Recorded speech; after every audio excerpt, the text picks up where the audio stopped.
In light of the past week where Harvey Weinstein dominated the news for all the wrong reasons, Margot Robbie has decided to write a letter to Hollywood describing the hurt and confusion felt by women both in the industry and across the world. Speaking about the difficulties of rising above for male components, she writes, "But even those of us lucky enough to have established a career in the hallowed grounds of show business are still in the shadows of the big trees, constantly reminded that we only grow in the sunshine they allow us." She continues, "These difficulties we face are to share the same spirit of those faced by countless women all over the world who struggle for the right to earn a living, the right to be heard, and even the right to be safe from harm." The letter is written in the style of the Breakfast Club film, whereby in the film the students were asked to write a 1,000 essay on the topic "Who do you think you are?" and therefore acting as a voice for women around the world. The actress wrote a similar letter to Hollywood signed The Girls Club.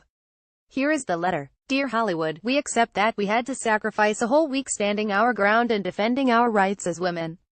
But we think you're crazy to make us write an essay telling you who we think we are when you still see as you want to see us in the simplest terms and the most convenient definitions. Being a woman in Hollywood means you will probably have to fight through degrading situations and will be offered chauvinistic roles by men who think that that's all anybody wants to see us play. But even those of us lucky enough to have established a career in the hallowed grounds of show business are still in the shadows of the big trees, constantly reminded that we only grow in the sunshine they allow us. These difficulties we face are to share the same spirit of those faced by countless women all over the world who struggle for the right to earn a living, the right to be heard, and even the right to be safe from harm. In recent years, superhero films have been all the rage, and I should know as I have benefited from the trend. I'd only wish we could transfer a little bit of that heroism into reality. That those heroes we admire in movies would defend us against the villains in government, in the workplace, in the entertainment industry, and even in the most basic human interactions. There are women in and out of Hollywood that have proven this week that they are those real heroes. Their bravery and courage to speak truth to power has made a powerful impact that can be the start of real change.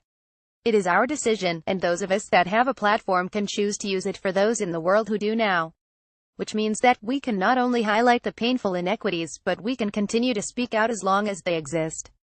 And we can keep drawing attention to injustice wherever we find it and to use our talents and intellects and privilege to help a new chapter of women, a chapter for all of us."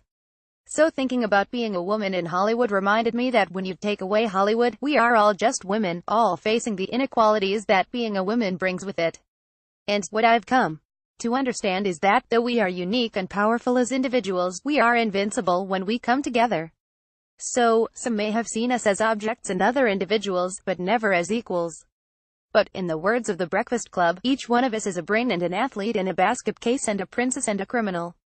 Does that answer your question? Sincerely yours, The Girls Club. Credit to Elle for the letter. Do you have trouble being an adultess too? On this week's episode of Girls with Goals, we're examining why we're all pulling a Peter Pan and refusing to grow up. Also, we had a boy Tony Cantwell and Neve Farrell of Ham Sandwich join Neve Mar on the show. Each episode is available every Monday morning from 7 a.m. on SoundCloud and iTunes.